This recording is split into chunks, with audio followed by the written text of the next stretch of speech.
যে অন্নপূর্ণার official website থেকে কিন্তু আপনারা যে অন্নপূর্ণা যোজনার যে ফর্ম সেটা কিন্তু আপনারা ডাউনলোড করতে পারবেন, ঠিক আছে। এবং এখানে আপনারা 3টি ভাষায় কিন্তু পেয়ে যাবেন এবং ডাউনলোড করে নেওয়ার পর কিন্তু আপনারা ফর্মটিকে এইভাবে আপনারা পেয়ে যাবেন। তো এইখানে যে ফর্মটি রয়েছে সেই ফর্মটি আমি এখানে কিভাবে ফিল আপ করবেন সেটির প্রসেস বলে দিচ্ছি।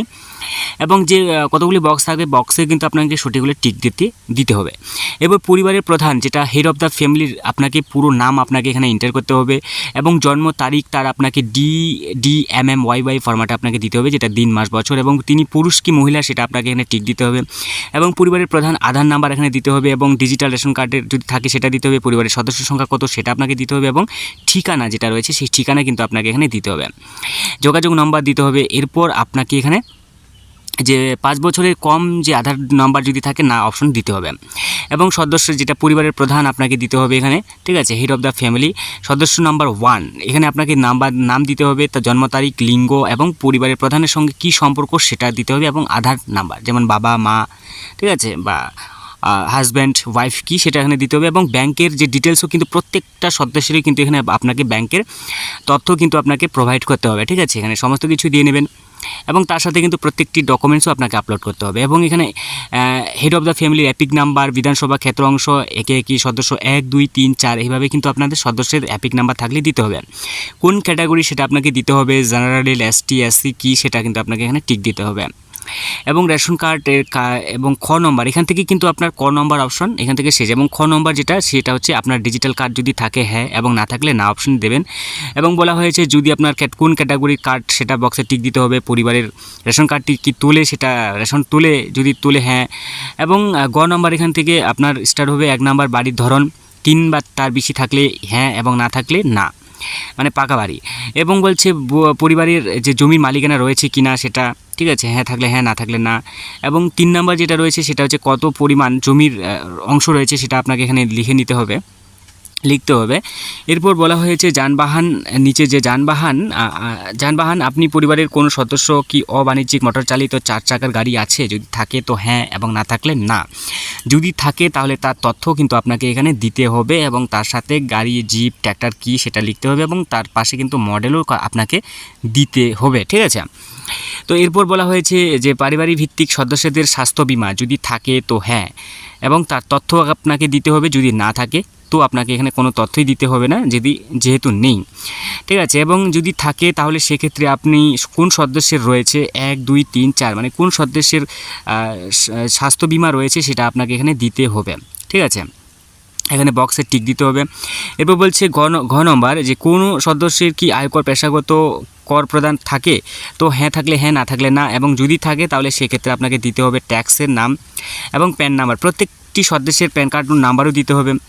এরপর যে কোনো সদস্য এটা তো আপনাকে দিতে হবে, ঠিক আছে, যে প্যান কার্ড নাম্বার দিতে হবে, যে হেড অফ দ্য ফ্যামিলির নাম, প্যান নাম্বার এবং নাম, প্যান নাম্বার মানে 1 2 3 4 এরকম করে সদস্যদের প্যান কার্ড নাম্বার আপনাকে দিতে হবে।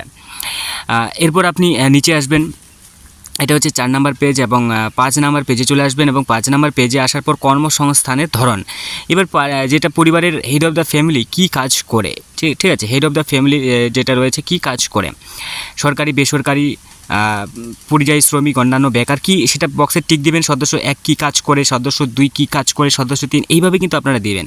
এবং শিক্ষাগত এখানে মোট শিক্ষিত সংখ্যা এবং অশিক্ষিত পরিবারের মধ্যে 3 জন যদি শিক্ষিত বা 3 জন অশিক্ষিত কি এভাবে আপনারা দেবেন, ঠিক আছে। এরপর কিন্তু পরিবারের হেড অফ দ্য ফ্যামিলি কি শিক্ষিত না অশিক্ষিত এখানে আপনি একটি বক্সে টিক দিবেন, নাকি সর্বোচ্চ শিক্ষাগত যোগ্যতা সেটা এখানে বক্সে লিখে দেবেন, ঠিক আছে। এবং সদস্য 1 শিক্ষিত না অশিক্ষিত সেটা এইভাবে কিন্তু আপনারা প্রত্যেকটার সদস্যরই কিন্তু এখানে ডিটেলস দিয়ে দেবেন।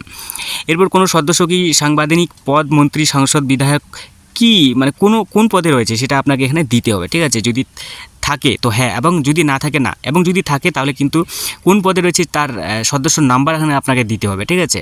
এবং প্রয়োজনীয় নথিও আপনি অ্যাটাচ করে দেবেন। কোনো সদস্য কি সরকারি পেনশনভোগী যদি থাকে তো এখানে নাম্বার দিতে হবে এবং কোনো সদস্য কি GST আছে কি নেই সেটা দিতে হবে এবং পারিবারিক মোট বার্ষিক আয় এবং CAA এর বর্তমান অবস্থা যদি থাকে তো সেক্ষেত্রে আপনাকে এখানে দিতে হবে সদস্য 1 এর রয়েছে না 2 এর রয়েছে নাকি 3 রয়েছে, সেক্ষেত্রে কিন্তু আপনাকে এইভাবে দিতে হবে CAA। এবং অন্যান্য কিষাণ ক্রেডিট কার্ড যদি থাকে সেক্ষেত্রে এখানে আপনাকে কিষাণ দিতে হবে। হেড অফ দ্য ফ্যামিলি কি রয়েছে, কিষাণ কার্ড কি রয়েছে সেটা আপনাকে এখানে দিতে হবে, নাকি সদস্য 1 2 3 4 কার রয়েছে সেটা আপনাকে এখানে দিতে হবে। এরপর যদি আপনাদের SIR নাম বাদ পড়ে থাকে তবে মামলাটি ট্রাইব্যুনালে বিচারাধীন কিনা সেটা আপনাকে এখানে দিতে হবে, যদি প্রযোজ্য নয় বা না বা হ্যাঁ।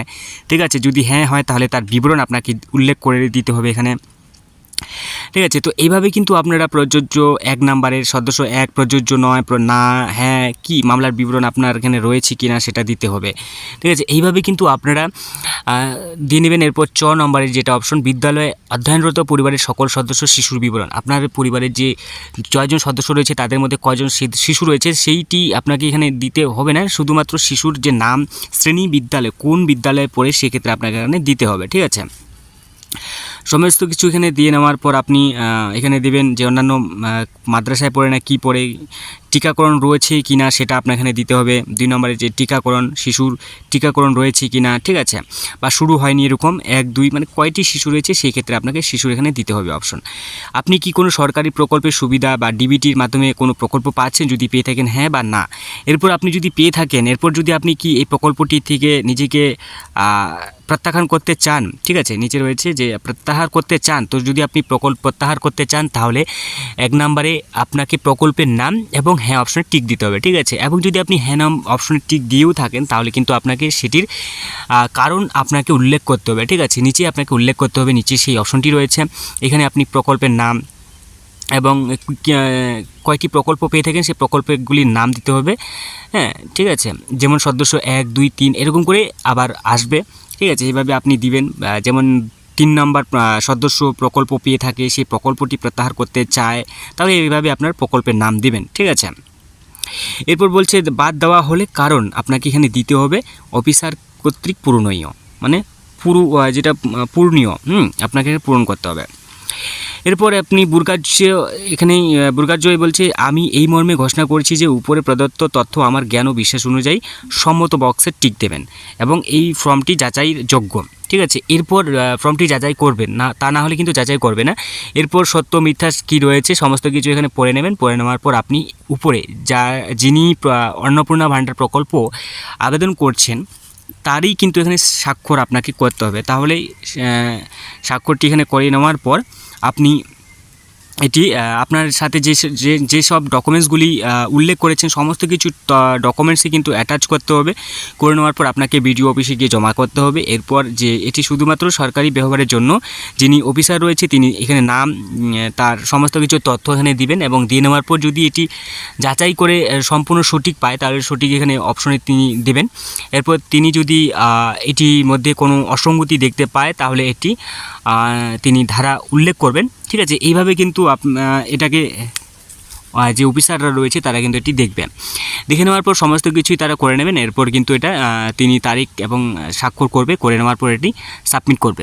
করে নেওয়ার পর আপনি যদি সত্যি এটা আপনার যাচাই হয়ে যায় তাহলে কিন্তু আপনার টাকা কনফার্ম ঢুকে যাবে।